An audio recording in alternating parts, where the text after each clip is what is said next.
A ver, vamos a meternos con una idea que literalmente dio vuelta el mundo, la que nació en el siglo de las luces. ¿Qué es ser una persona? ¿Somos de verdad los dueños de nuestro destino? Bueno, la gente de esta época estaba convencida de que sí, y su respuesta es, en gran parte, la base de la universidad a la que están por entrar. ¿Qué puede tener que ver una revolución de hace más de 200 años con el primer día de clases? Se van a dar cuenta de que tiene que ver todo. Arranquemos fuerte, con una frase que es un bombazo, del genio de Immanuel Kant.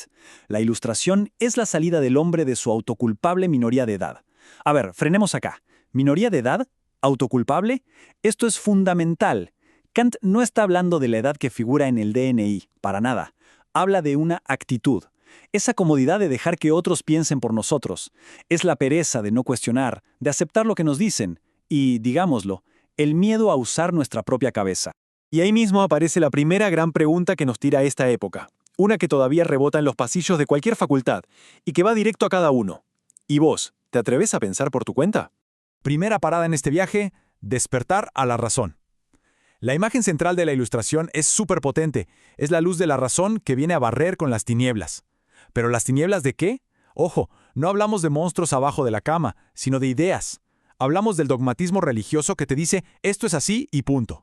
De la superstición que te paraliza y de la autoridad de la tradición que se impone solo porque, bueno, siempre se hizo así. Y ni se les ocurra pensar que esto fue solo una charla de filósofos en un café. Miren esto. Estas ideas fueron la nafta de revoluciones que redibujaron el mapa del mundo. La independencia de Estados Unidos, la Revolución Francesa y, por supuesto, las revoluciones de independencia en nuestra propia América del Sur. Queda claro que las ideas tienen consecuencias muy reales. Entonces, si tuviéramos que resumir todo en una sola idea, creo que sería esta. La ilustración es la confianza absoluta del ser humano en sí mismo. Es la convicción de que podemos usar la cabeza no solo para entender cómo funciona el mundo, sino para darle forma, para construirlo a nuestra medida, de acuerdo a nuestra dignidad. Y todo esto sin pedirle permiso a nadie, ni a reyes ni a dioses. Y esta movida tuvo un protagonista clarísimo: la burguesía. Una nueva clase social que venía creciendo en poder económico e intelectual y que en un momento dijo, listo, se acabó. Basta de tutores externos como la nobleza, el clero o los reyes. Fue como si dijeran, gracias por los consejos, pero ya podemos caminar solos. Se declararon simbólicamente mayores de edad.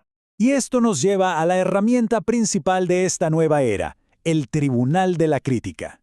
¿Y dónde funciona este tribunal? No en un palacio de justicia, sino en la cabeza de cada persona. Para poder pensar por uno mismo, todo, pero absolutamente todo tenía que pasar a juicio ante el único tribunal que consideraban válido: la propia razón. Kant nos muestra que criticar no es simplemente quejarse o tirar mala onda. No, es un método, un trabajo. Paso 1. Cuestionar todo el conocimiento que nos viene dado. ¿Por qué esto es así y no de otra manera? Paso 2. Analizar la sociedad, nuestras costumbres. ¿Tienen sentido las cosas que hacemos? Y paso 3. Clave. Examinar el poder. ¿Es justo el poder político y religioso que nos manda? Lo que está pasando acá en el fondo es un cambio de mando gigantesco. La tradición, esa idea de que siempre se hizo así, deja de ser la jueza suprema, y su lugar lo ocupa la razón. A partir de ahora, lo único que se considera válido es aquello que se puede defender con argumentos lógicos y racionales. Y bueno, esto nos pega de lleno. Todo el conocimiento que van a recibir en la facu, las teorías, los autores, ¿se acepta así nomás como si fuera palabra santa o se pone en práctica este espíritu crítico?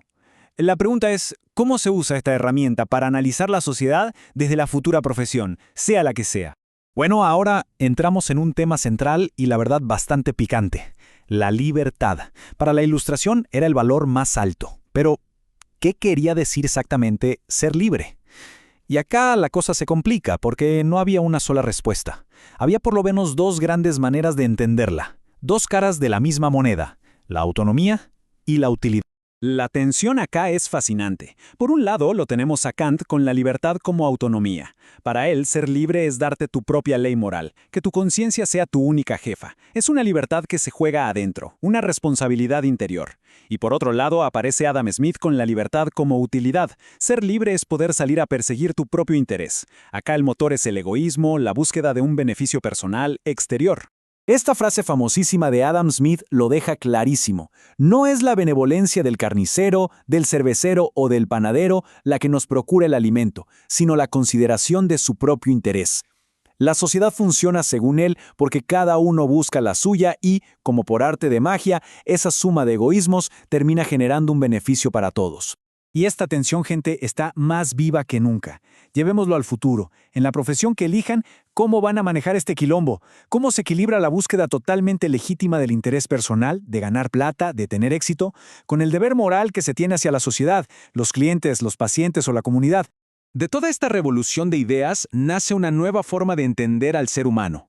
Una figura que tiene como dos caras que a veces se pelean entre sí. Y esa figura somos nosotros hoy, el individuo ciudadano. Primero, el individuo. Es una idea que ya venía cocinándose pero que acá explota. Empezamos a vernos como seres autónomos, autosuficientes, como un átomo que tiene su propio proyecto de vida. La sociedad, desde esta mirada que conecta mucho con Adam Smith, es simplemente una suma de estos individuos separados que se juntan por interés. Pero esa es solo la mitad de la película, porque también nacemos como ciudadanos. Somos parte de una comunidad política. Y lo que nos une a los demás, según pensadores como Rousseau, ya no es la sangre o la religión, es la ley. Una ley que es igual para todos y que, en teoría, nos hace a todos iguales. Piensen en el día a día. ¿Cómo conviven con esa doble identidad? Por un lado está la presión por ser un individuo exitoso, por cumplir las metas propias, por realizarse. Y por el otro, la responsabilidad de ser un ciudadano que tiene deberes con el resto, que paga impuestos, que vota, que respeta las reglas, ¿no? Y así llegamos al final de este recorrido. ¿Con qué nos quedamos? Hablemos del legado de las luces de cada uno. Porque, insisto, no estamos viendo una pieza de museo. Estamos desarmando los cimientos de nuestro mundo actual, valores que son nuestra herencia y que al mismo tiempo nos desafían todos los días. Resumamos los pilares que nos dejaron. Primero, la libertad, el derecho a pensar y actuar por cuenta propia. Segundo, la utilidad, la idea de que el interés personal es un motor válido para el progreso. Tercero, la igualdad, ese principio revolucionario de que todos somos iguales ante la ley. Y cuarto, la razón, nuestra mejor herramienta para desarmar el mundo y construir uno mejor. Ahora, lo más interesante de esta herencia es que no es un paquete que viene todo ordenadito y sin problemas. Para nada. Como vimos con Kant y Smith, estos valores se pueden dar de patadas entre sí. La libertad individual a veces choca con la igualdad.